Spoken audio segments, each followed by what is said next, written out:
Matrix on the screen, healthcare in between. Physics, art, and math got us down this path. Historical tales come alive, where science and stories dive. Blended facts with heart, knowledge from the start. Need bridge blues we sing to the future memory. Health and science in the mix. Need got the fix. Complex subjects make right clear now every episode in ways that we actually acquire knowledge leads the way. and ways that make me more efficient. In the world of digital streams, turning knowledge into dreams. Through the tales of old, new stories unfold. Thank you so much for joining with me. It is truly an honor and a privilege. MedBix Webcast is a new kind of healthcare media channel to break the silo mentality and foster interdisciplinary thinking. Our mission is to fill that gap and to create a curiosity through different lenses, tapping the passion that guided the historical figures in medicine and bringing present-day groundbreaking research to the front lines. We interview physicians and leaders in the industry about present-day healthcare challenges. Hey, welcome to the MedBix Webcast. This is Ramana Annamaraju. I'm the host. Thank you for joining. I'm in a different place today. I'm not in my original Silicon Valley. I am in Washington, D.C., attending some inaugural balls. We had a lot of fun last 2 days. That I met several distinguished congressmen, politicians, scientists, doctors, all of them I met. It's a really fun trip it is. So my daughter is her birthday is coming soon. Next 30th January 30th, her birthday. Her name is Leena. I have another Leena is coming on my show right now. Her name is Leena Pradhan-Nabzdyk. Okay, name is a little bit of a long stretch for me, but it's interesting. Americans are 80% of, I used to go to the doctor's offices, setting up practices and all those things. One of the things that during the beginning days of the CBD, the marijuana liberalization process, California, Colorado, all these states, they liberalized about the marijuana prescriptions. So one of the things doctors were puzzled by this one is there is a two content in the marijuana. One is the CBD oil, which is anti-inflammatory. It is actually reduces a lot of pains, stuff like that. That's what they claim. At least I don't know much about it. So the other one is THC, is a psychedelic effect. It is a mind effect out there. But they don't know what content is usually. The CBD, they don't want to give it too much of that, the THC content, because if they drive or something, it is under the influence. So it is actually by default 3% it comes with the CBD oil. But if the problem is the doctors they don't know which one to prescribe. They don't even understand what is going on with that one. So there is a big challenge that the doctors faced. So I was looking for a lab that tests it and see how they can, what content is it they have, what percentage of THC they have. I could not find anyone at that time, but now we came to rescue. She's a professor in the Harvard Medical School, Ph.D. Leena Pradhan. She is a Ph.D. in Harvard Medical School. Extensive, she did some research. I'm going to ask about her research first, and then she did extensive research on this scientific, bringing science to the dietary supplements, like CBD oil or anything like that, all the vitamins we take. So let me bring it to the front stage. Dr. Leena Pradhan, welcome to the MedBix Webcast. Thank you so much, Ramana. It's such a pleasure to be on this famous podcast of yours. I'm really looking forward to our conversation. Thank you. So let me ask you a question. Just give me your background. Your PhD, where did you do your PhD, and what do you do in your PhD in the school, in the Harvard Medical School? Yeah, so before we even get started with that, happy birthday to the other Leena. And believe it or not, my birthday is on January 31st. So your Oh my daughter's. God. What a coincidence. So, yes. Going back to your question, my PhD is in pharmacology. I'm from India. I came to Tulane University in New Orleans. That's where I did my PhD. And as soon as I was done with that, I did a year of postdoc, again in pharmacology. And then I moved to Boston at Harvard Medical School, initially as an instructor, and now I'm an assistant professor. But all of my academic research is in vascular surgery and looking at or really learning and understanding how vascular grafts fail, how can we prevent them from failing, what kind of biomaterials could be used to repair the failures, or to even therapeutics that could be used to mitigate vascular graft failure. So that is what I do for my research. I've also done research in diabetic wound healing, quite a bit of that. And so that's where my academic journey sort of, or my academic career began. I'm still at Harvard. I'm also involved in a lot of training programs for training surgery residents to do research. So that's my academic background. But then in between, at some point, I also did an MBA at MIT Sloan. And so I have a PhD in pharmacology, and I'm also an MBA. So let us talk about CBD. And I was just mentioning about CBD and THC components. There's a lot of these big debate going on, and a lot of people wanted to use it. They don't understand the component mix. Tell us a little bit about that and what are the things involved. Yeah, so it is complicated from for many different reasons, for legal reasons, for scientific reasons. So at some point, and I know we will be talking about my company later, but we were doing a lot of research on CBD, not so much on THC, and trying to really understand, because as you know, CBD products are still being sold, although the FDA does not approve of selling those products, but they are everywhere. And we wanted to make sure that we understand at least the basic science behind how the CBD oil works. And at least when we studied some of these, or I wouldn't say different oils, but different sources of the CBD oil, we did see a lot of effect on inflammation. Um, and we were excited about it.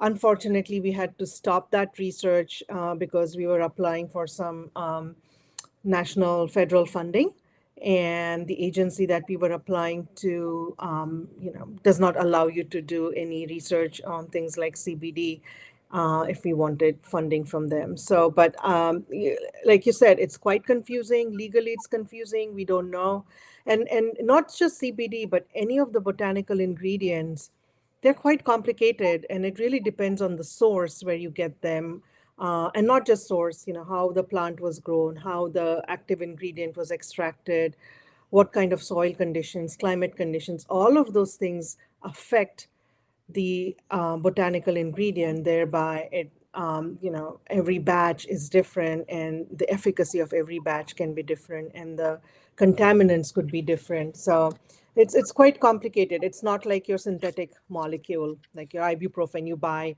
any brand, doesn't matter if you buy Target brand or CVS or Walgreens, whatever. You don't think about it twice. It's ibuprofen.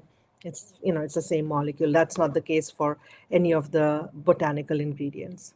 So, Lena, the dietary supplements, they're coming from all over the world. We have no understanding of it. As a consumers, we just go there and say, that is good. Somebody says that, friend says that, go and buy it, and then we buy and use it. That's all most of the consumers are doing it. They don't even know the efficacy, safety, all those things are missing in the whole process. They don't mention anything there. They only talk about just a lot of commercial aspect of that. They really advertise kind of all those good things it does. So what are including the very famous people that promote things that are not real sometimes, so what is the protection that consumers have in this one? What are the regulatory, like FDA or the other regulations, like the consumer commissions and all those things? What are their role in this whole process? Can you explain that a little bit for us? Oof, it's a multi-billion dollar question that you just asked. And to start with, like you at the beginning, you said that these ingredients or these products, they come from all over the world, and that's absolutely true. In fact, I would say 60 to 70% of the ingredients that are used in dietary supplements, especially the botanical ingredients, they come from Asia. Some of them come now from Latin America. And as I just mentioned earlier, especially for the botanical ingredients, really depending on the source where the plant was grown, what region the plant was grown, the growing conditions, the crop strain, the rain, the climate, the soil microbiome, everything affects the quality of that ingredient. What the FDA, the way pharma is different from dietary supplements is that in pharma, you have to go through clinical trials, sort of a pre-approval process before you can start selling those products. In case of dietary supplements, they're still considered food ingredients. A lot, most of the ingredients are food. There are, little, I'm just simplifying this as much as I can for the audience. But so you don't have to go through that clinical trial pre-approval process. But the FDA does regulate the dietary supplements in a different way. So, for example, the manufacturing of dietary supplements has to be the same way as drugs in a manufacturing facility that is approved by the FDA. You cannot make any kind of claims without having proper studies. So, if you want to make a claim, that you'll often see a product that says this will help support your mental health or help support your cardiovascular health. But the minute a company starts saying this is going to improve your blood pressure, that becomes a problem. So that's where the FDA and the Federal Trade Commission control some of these aspects. If you want to, if there are any kind of issues with quality or safety, that's when the FDA that's where the FDA has its jurisdiction. So yes, these are not drugs and not protected like drugs. So the consumer, as you said, it's mostly word of mouth. And, there are a lot of companies. And again, I come from, the clinical academic background. And um, it's very different than in the dietary supplement industry, but having been in this industry now for a few years, I can absolutely tell you that there are a lot of companies that are absolutely ethical, want to do the right thing. In fact, go make their products go through clinical trials, even though they are not expected to, only because they want to bring the best product to the market, want to make the consumer gets, a good quality product. But again, there are other, nefarious players that, just to make a quick buck will use fraudulent methods or fraudulent ingredients in their products, and then it taints the whole industry, brings the whole industry down, and it in the process can harm the consumer. So so there are, and then the other test that I didn't from a regulatory perspective, the FDA requires you to test what you call identity, potency, and purity of an ingredient. So basically, identity is, for example, is this green tea or not?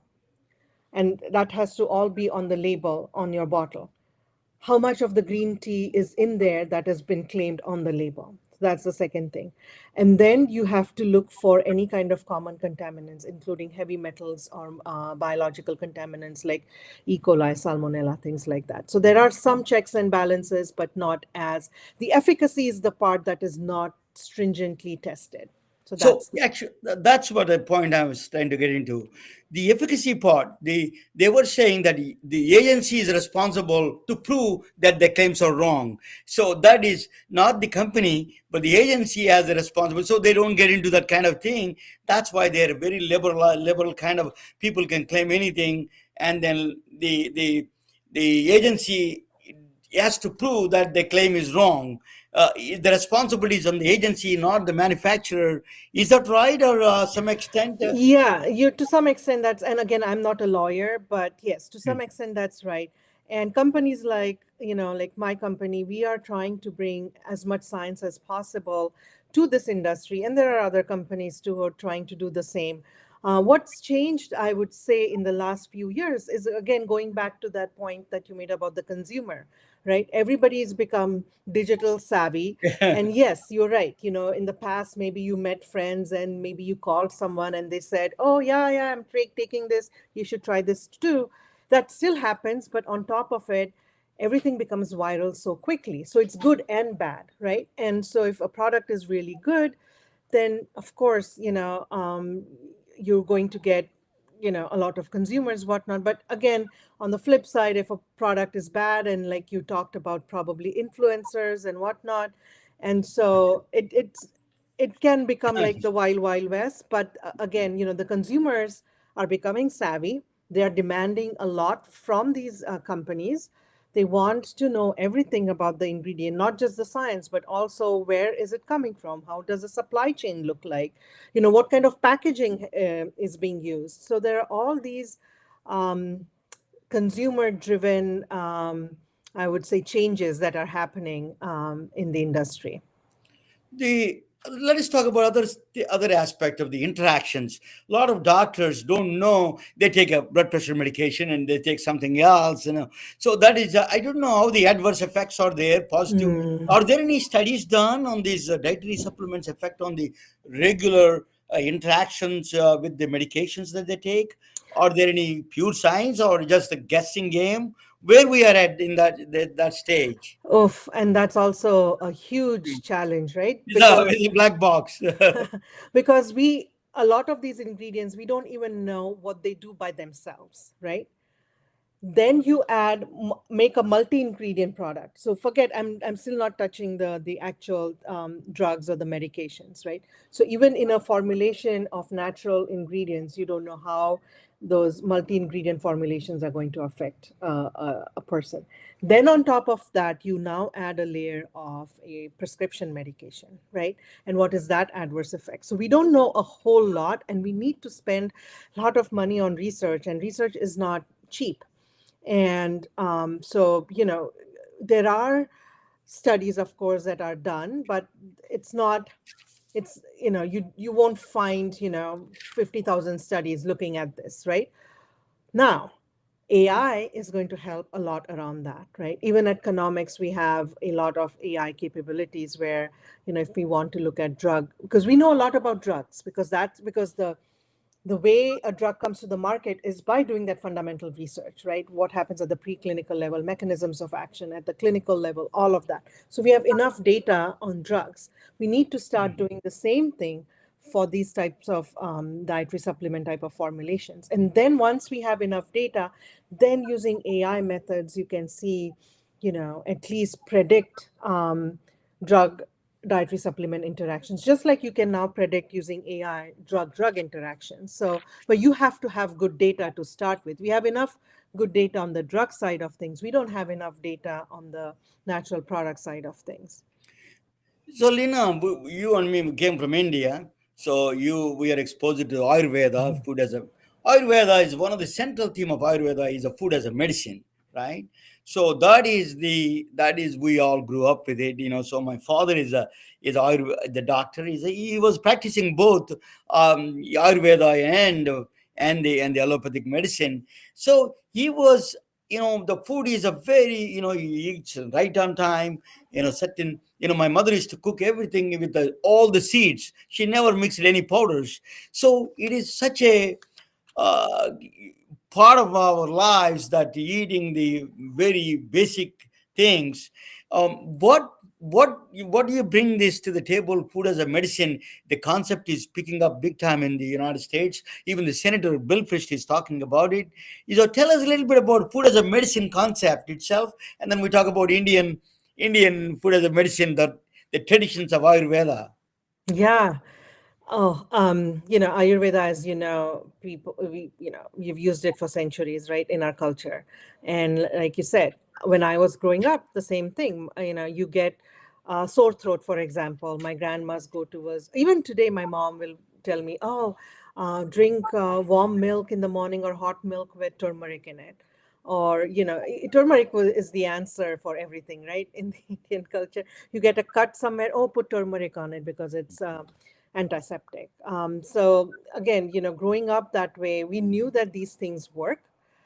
What we are trying to do now is really use the modern science to delineate how do those things work, why do they work, who can benefit most, what what kind of ingredients can we mix together to have the most benefit, right? And so that is something that we are looking into ourselves. And it's not, and to go back to your point about how your mom used to cook like fresh food, and we have lost that in the modern world.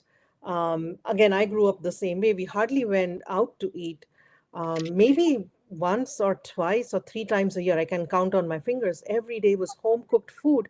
And I often tell my friends here who are not Indian is, if you were to come to my Indian kitchen and open up what we call the spice box, a lot of these ingredients are packaged and sold as dietary supplements. Cumin, for example, ginger, for example, garlic. And nowadays, shatavari has become very popular. Shatavari is basically asparagus, but shatavari powder is used for lactation help for new mothers. So that all of these things are now you see them here, but these are part of our diet. And even in my house here, and I'm just going to confess, I'm not very good about it. My parents were visiting last year. That was a different story because they like home cooked food. And it's truly, food as medicine. It was really brought home when they were there because I was cooking every day and delicious food. So yeah, there's a lot of overlap between the ingredients we use in Indian cooking and the medicinal benefits that we have studied. And now these ingredients are being sold as dietary supplements, like I said. I have a very good friend is Dr. Jelligam, Vijay Jelligam. He comes on my podcast quite a bit. He is a now cardiologist. All the Mm. cardiologists, several cardiologists, including Dr. Japra, Dr. Jelligam, they're all into now they're saying food as a medicine concept. They're embracing it. And he gives me ashwagandha. He told me to take ashwagandha every day. I'm taking it. What do you think? What is ashwagandha does? Do you know anything about it a little bit? Yeah, so I haven't personally studied ashwagandha, but I'm very well versed with what it is supposed to do, or what it is claimed to help with. And again, we haven't done the studies ourselves, but the claims are around mental health and supporting mental health and supporting sleep. I think a lot of these ingredients and these products really came to the forefront during COVID, because Yes. there was so much focus on health, right? We were all sitting at home on our computers, working from home, and health was the focus, and mostly prevention was the focus. And again, dietary supplements are not supposed to treat, cure, or prevent a disease, but what they can do, the right kind and the good quality kind, can help support some of your health, just to maintain health and wellness. Of course, when you're sick acutely or even chronically, you need to take your drugs, and that cannot be replaced. But just eating healthy, maybe you don't need to, maybe you don't get sick because your lifestyle, your food as medicine concept, you've really embraced it, and eating healthy food every day, or even these dietary supplements, including ashwagandha or any other turmeric, or that's my favorite one because I have studied a lot. We've done a lot of work with turmeric. These are the peer-reviewed studies, right? There's a lot of evidence for this kind of a Yes. particularly turmeric has a huge, huge Yeah, evidence-based system. yeah. And we need the same rigor for the other ingredients as well. You cannot bypass, or you cannot just take shortcuts when you're doing science. And science is not easy, science is not cheap, but it's needed. And the more science we bring to this industry, the more we'll know. Maybe we don't need to mix, like I always tell my clients, maybe you don't need to mix five ingredients, maybe two of those are enough to have the benefit. But unless you test it and unless you do the science, you will not understand that, or you will not find out about their efficacy. So There are a lot of doctors. They come on the shows, that they claim that they want to do dates and avocado. Looks like a good. They want to be natural medicine. That's a good thing they're proposing. That's a good idea. Let me talk about the another important factor.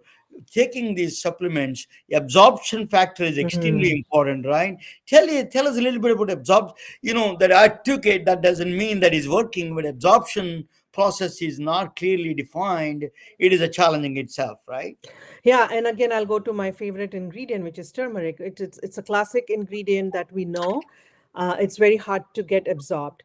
So a lot of times you'll find formulations that are 5x extract, or nowadays you'll even find them packaged in some nanoparticles that will help you with absorption. Again, every ingredient is different. Every ingredient has a different, what we call the pharmacokinetic profile for absorption and metabolism and excretion. So uh, again, just like drugs, right? Drugs get absorbed differently. The same thing with these ingredients. And the challenge with the natural ingredients, especially the botanical ingredients, is that you can't always have them in the form that will be easily absorbed. So it really depends on ingredient to ingredient. Again, that's where the studies come, right?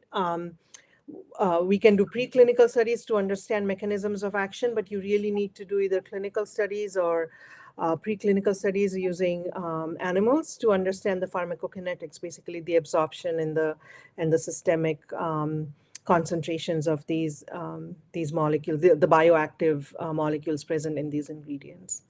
When I that's when I come back, and I will ask you about your, just a minute. Let me bring you to the table, and it's just yeah. When I come back, I will ask you about your company that you do the testing, Mm, and economics, the company, what they do, and how we can validate a lot of these dietary supplement companies. They can get some kind of a science behind them. We yeah, need a science. So what your company does, and you can explain that when I come back. But I'm going to present topic on the one of the things that, a lot of things happen in the around the Boston area, that where you live. I'm going to explain that a little bit. So I'm going to present a topic, and then you can jump in anytime if you want to do. sure, Then we go from there. Okay, we're going to watch sure. together this one, and let me this just let me put that thing together. Yeah, let me.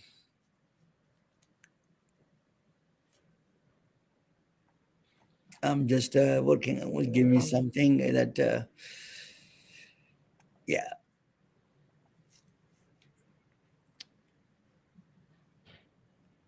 this is. Yeah, maybe I need to hide you a little bit first. Once, give me 1 second. There's a little bit of a strange thing goes on.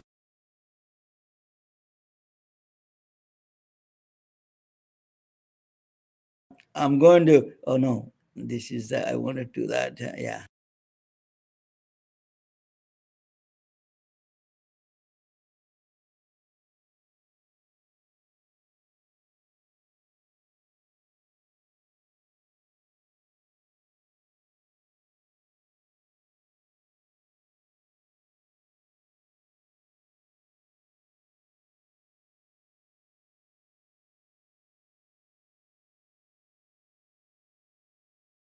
On emergence, that is going to be emergence topic is going to be why it is this is one is to be just a minute. um, why it is okay, maybe that's what I'm doing wrong somewhere. This is a little challenging nowadays. Let me do this. Yeah, sometimes it comes easy, sometimes it's not. I don't know why it is doing this. Yeah,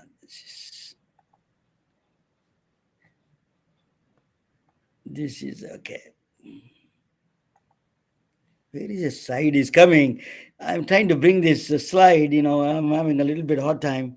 The change is so much complicated. They're making right now. Yeah, let me. Okay, this is. I have to make it. I have to hide you a little bit for a minute, and then I have to bring you back. Yeah, that's.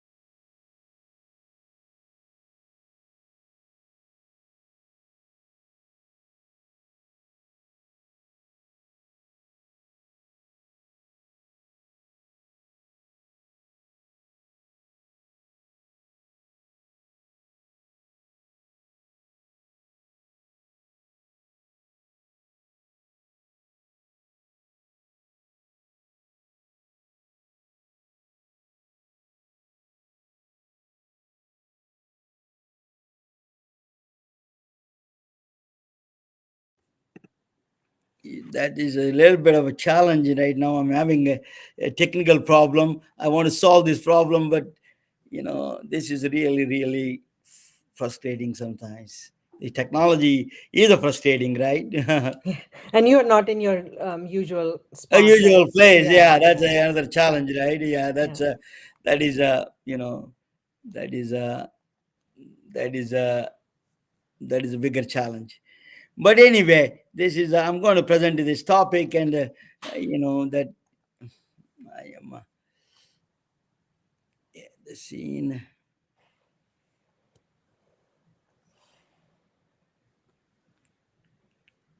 Duplicate, yeah, scene. Maybe that's what I do. Media, maybe that's what I do. I don't know. This is really giving me a hard time. This is yeah. Okay, let me that. Okay, now we are in the bottom. That's what I wanted it for a long time. It is a really took a sorry guys. So anyway, this is the gain of function that I'm going to talk. So we're in the bottom. You can see us. So, what is life and what is intelligence? It's a very complicated question. How the physics and science. The Lena is talking about science, so we need to talk about science of intelligence. What is the intelligence? What is the life? It is a very tough question to answer.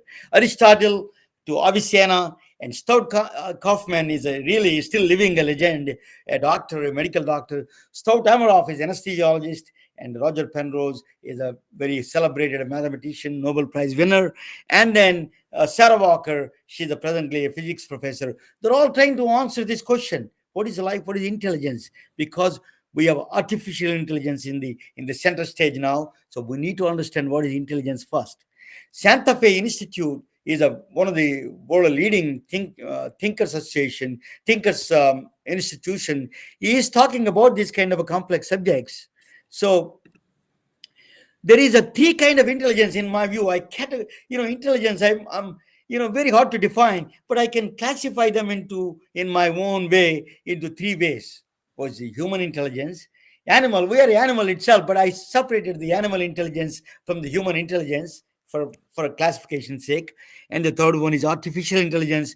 That is everyone in the the taxi driver to Uber driver to everybody CEO is talking about artificial intelligence in the Silicon Valley. That is all three are very important now. There's a lot of interactions going on in between. So there is a common thing between them. There's a black box. I'm going to explain to you. There's a black box is a common thing among all the intelligence. If you see the show called Who Wants to Be a Millionaire, there is a lifeline. There is a three choices in the lifeline. Take two choices, or ask an expert, ask audience. There is three choices. They give it to the contestant. You know, so people think that if I call an expert, my dad or my brother or somebody who is an expert in this area, they will answer the question. What they found out is the audience, or the 91% of the time, they are correct, better than even expert. That's a puzzling. This audience, if you look at their audience pictures, you will be shocked really, because they don't even know the president of the United States. How can they come as a collective intelligence? They come with the right answers 91%. It defies common sense. They say that who went to the space twice, they answer is right correctly, then they don't know the president. If you talk to an individual person, they don't know the president of the United States. So how could that can be happen? That is a very puzzling thing. That is called. I'm going to explain you what that puzzle is. For example, American jury system. Common folks, they don't have any legal background. They don't have a scientific evidence background. There's not understanding of the law, but they come to the decisions. All the jurors are common folks. They come up with the decisions on the jury. In fact, what they found is that a lot of studies are done in Calvin and Zeisel study and the National Center for the State Courts. Actually, the decisions made by the jurors are almost matched with the very expert judges. That's a very strange phenomena. These people don't have any backgrounds. This collective intelligence is popping up somewhere. We don't understand it. That is very For example, another example I can give you, wisdom of the crowd, Wikipedia.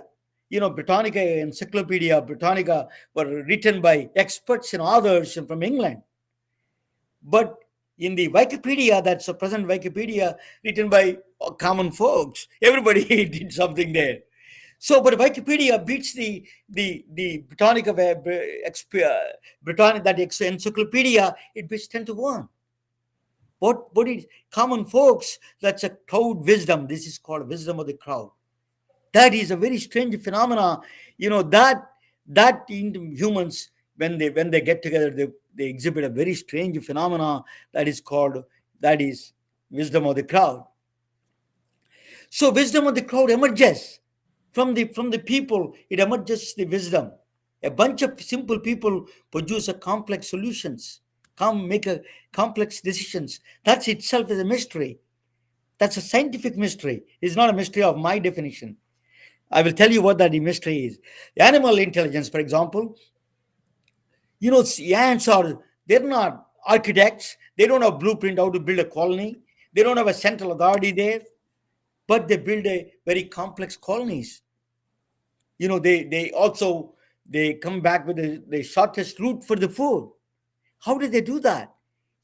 Actually, the bunch of ants, swarm intelligence is called. They go and then do the work, and the whole thing comes out of simple rules. Actually, that algorithm is so powerful to looking for the food. The ants, we adopted it, humans, like Amazon and all the optimization algorithms. The ants optimization algorithm is called ants optimization algorithm. We adopt into the how the vehicle routing. How do you distribute the food? All the Uber distributions, all the Amazon distribution, food distribution, all of them are some extent follow the ant optimization algorithm. We're learning from a simple ant. This is a complex behavior. Simple rules produce a complex behavior. This is flock of birds. Simple rules. That's they produce a complex behavior in the sky. So that's a very mystery that is. But even the universe, for example, bunch of electrons, if you cool them down all the way to the absolute temperature, it can lift the maglev, the train. Through the magnets, it lifts it up. The thousands of tons of train is lifted up, millions of tons. Can you believe that? A bunch of electrons lift up the train. That is an emergent behavior.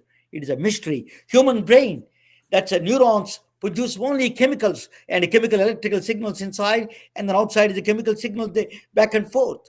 The chemical inside and the electrical back and forth. Neurochemical, electrical, chemical signals produce a complex thoughts: love, hate, love it, hate it, and surprise. All those human behavior, complex behavior, consciousness behavior comes out of the simple neuron behavior, simple cell behavior, electrical, chemical signals. So what is this called? This is called emergence. And physics, they call this mysterious phenomena of the nature is called actual name, is a physical, the name in the science is called emergence. Is a new intelligence. Simple rules come back with a complex behavior that's between it's actually is a black box. We don't know what happens inside. Really, we don't have an access to the inside process.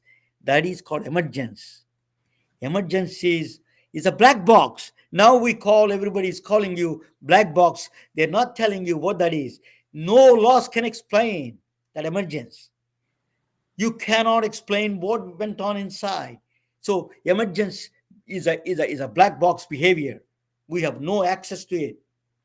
So that is the so simple laws, simple rules create a very large number of objects, create a complex behavior, but the black box is in between. Is a definition of black box is a black box is a system whose internal workings are unknown, but whose inputs and outputs are observed.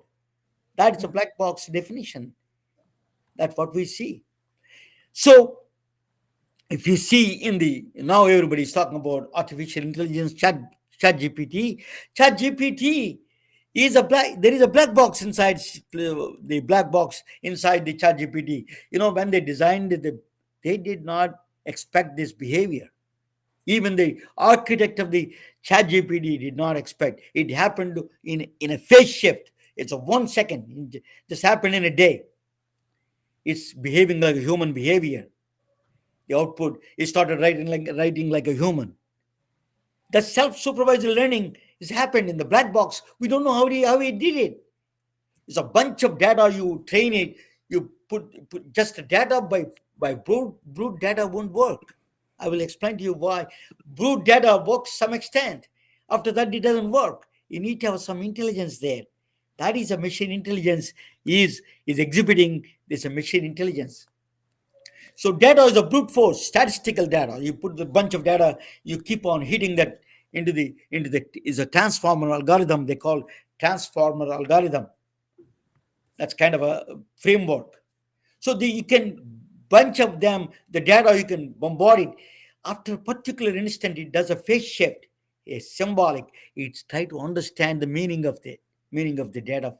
His machine it tries to understand the meaning of that data. That is symbolic AI. That is where the shift changes. That's where we lose control. So the self-supervised learning is a black box. That is, we don't know. The emergency is a black box here.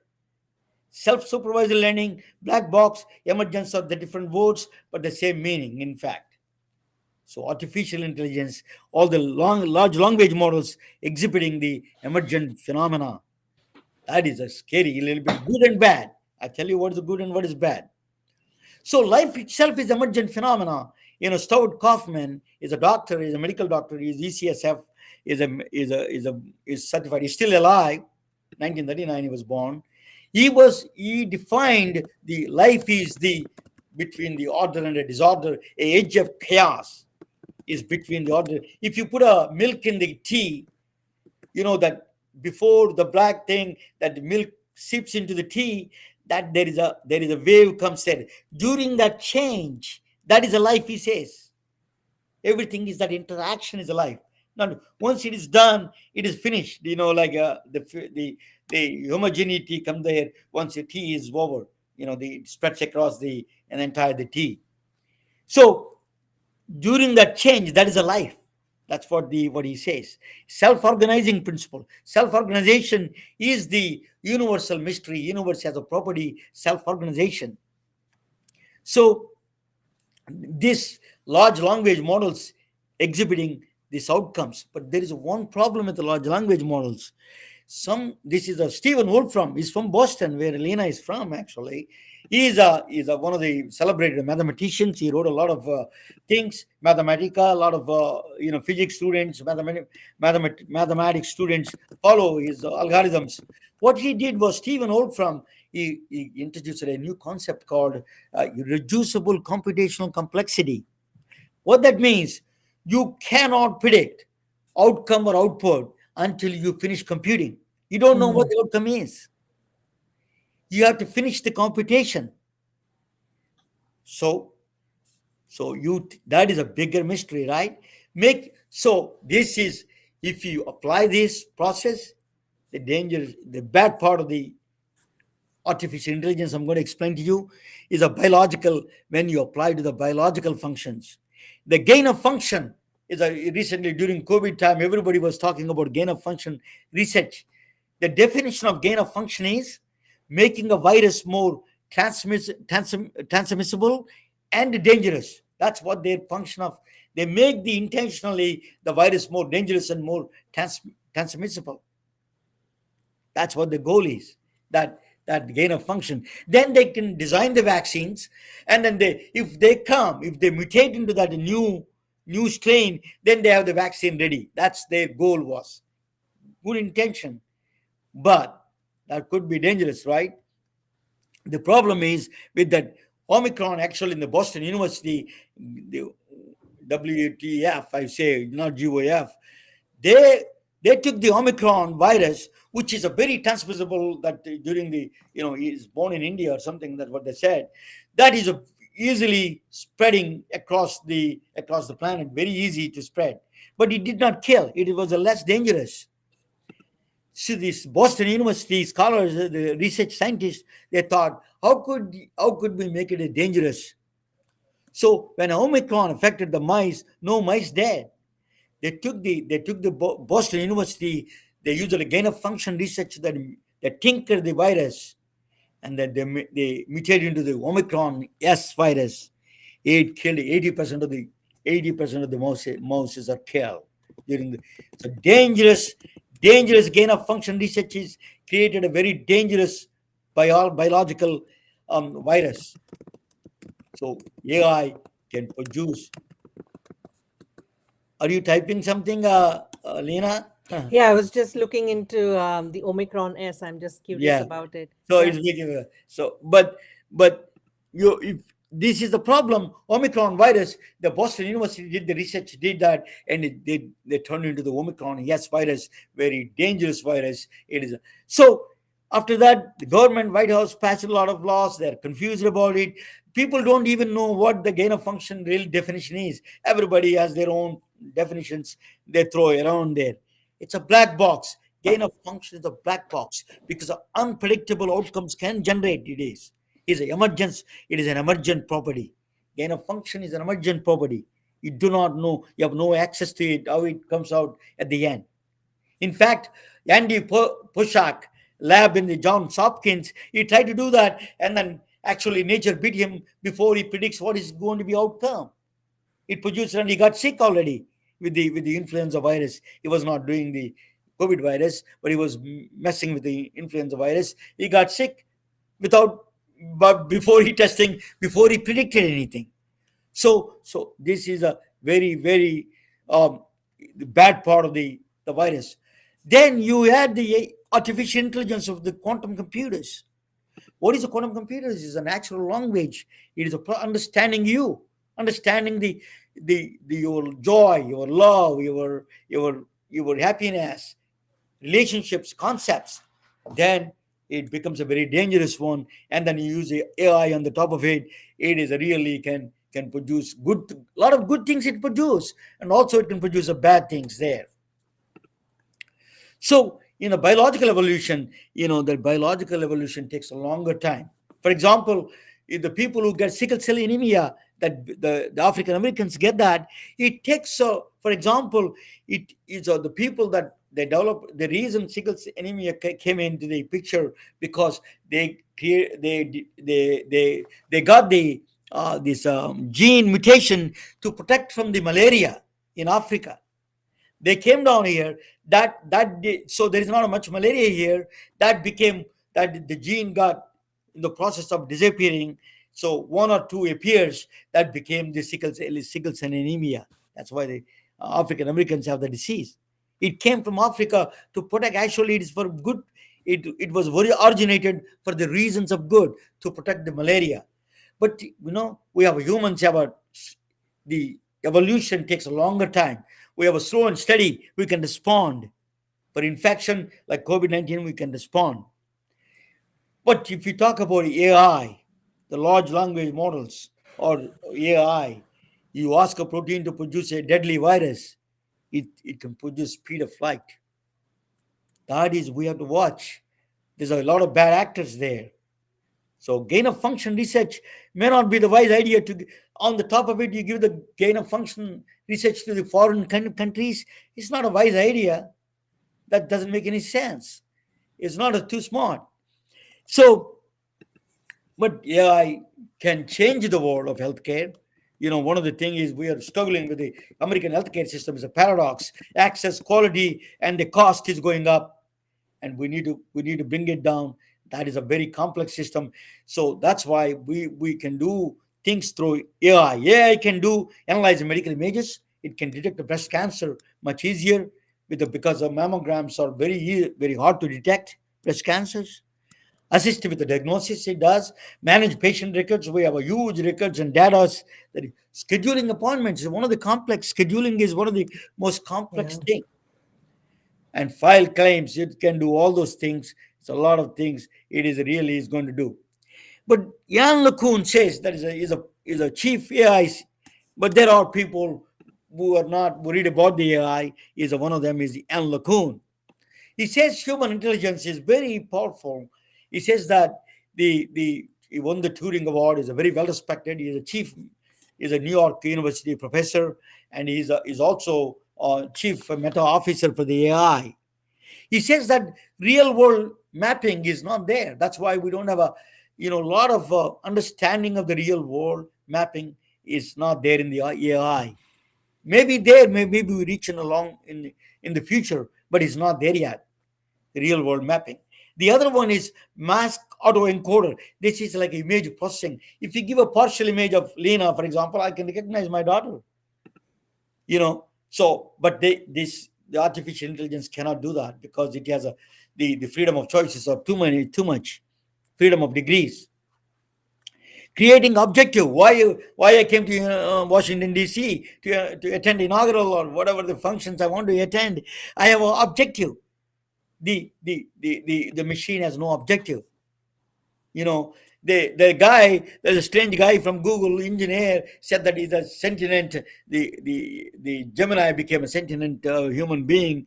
They fired him because it is not. Jan LeCun says that he is not waiting when he comes back after vacation. He's not worried about the machine is not worried about him that she missed him.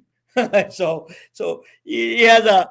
So Jan LeCun says that some of the intelligence, like a cat intelligence, is a powerful cat, can jump in the walls, it can understand the dynamics, it can understand the physics of it. It is a long way to go in that direction for the so that's there is a so but one thing we need to understand, we have to tune with the nature. The birds flocking is one of the emergent behavior that emergencies. If you tune with the nature, the laws of nature, gravity is we don't know how the gravity came in. Gravity is a constant, right?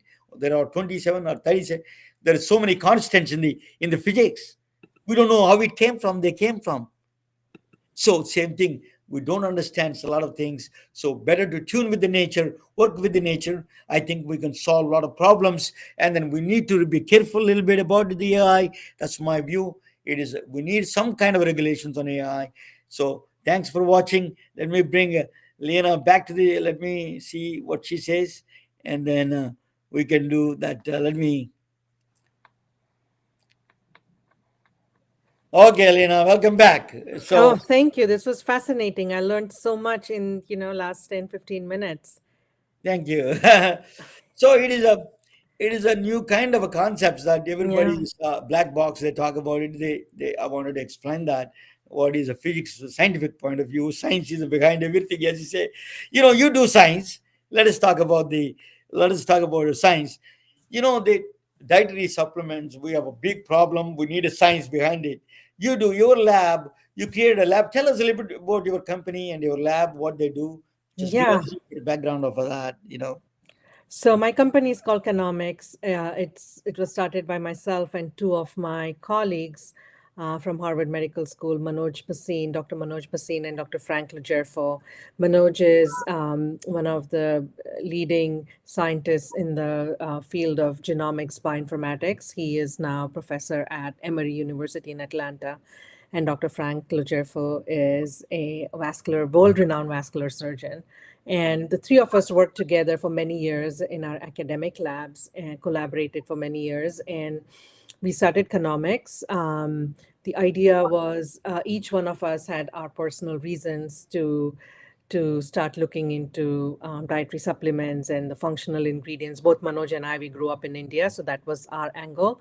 Frank has been a consumer of these products, and over his years, he's treated a lot of patients, especially patients with bad diabetes and wound healing and amputations and whatnot, who were also taking dietary supplements. So that was his interest.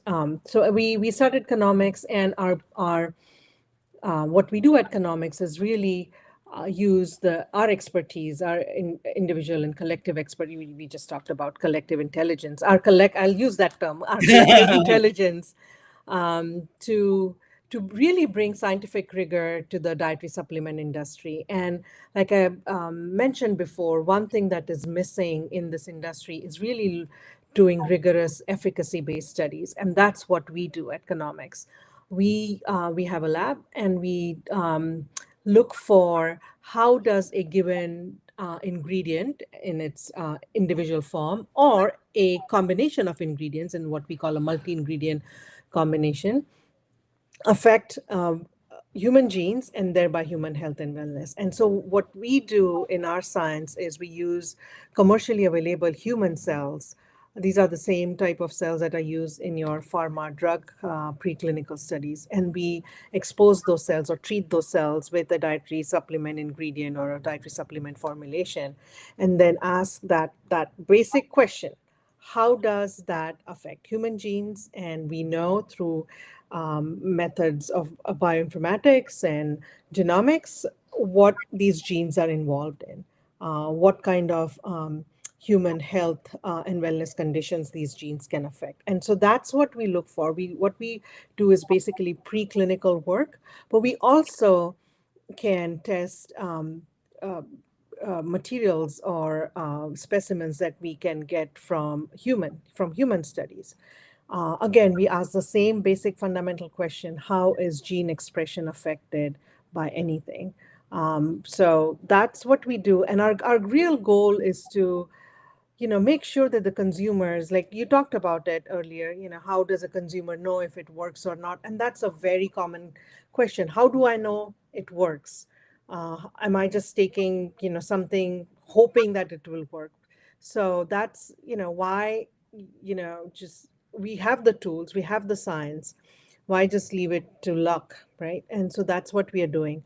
We are also funded by the National Science Foundation to create a new type of technology for standardizing the biological effect of these ingredients, especially the botanical ingredients, before they're even made into a product.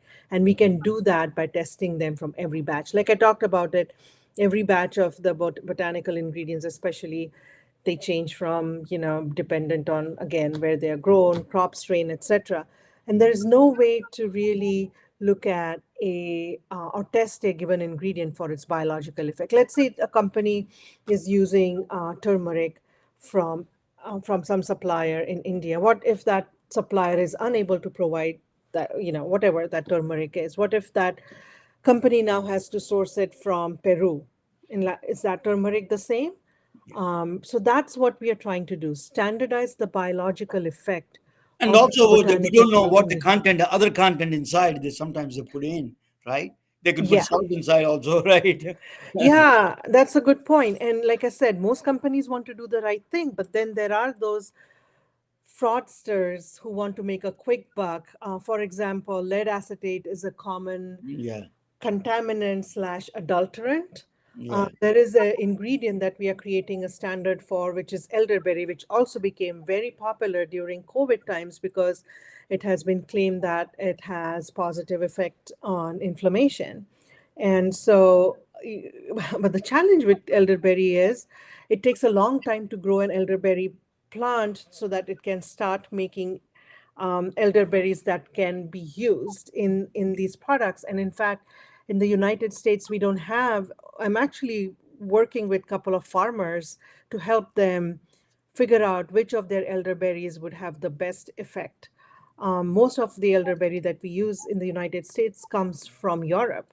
And so there was a big study done by the United States Pharmacopoeia and an organization called ABC, it's American Botanical Council, where they found that I think 17 or 18% of elderberry supplies were adulterated. It's not just, you can have contaminants just because these are botanical ingredients. You can find heavy metals and whatnot in small amounts because they come from, plants. But these were like fraudulent adulterants, like a purple color, purple dye, low value polyphenols, rice bran extract, all kinds of things and if you go to the FDA's website, you will also find recalled products. And a lot of times you will see that the most common adulterant gets added to men related products. And Viagra, Yeah. sildenafil, which is the generic form of Viagra, is the most common adulterant that Corporate, gets yeah. used. Yeah. So So once you tested, you give us some kind of an emblem you can certify with a Canomics kind of a symbol that you give to them, or what yes. you put a stamp on it. Yeah, and we are still new in that process, and what we have is Can Trust by Economics, seal of approval.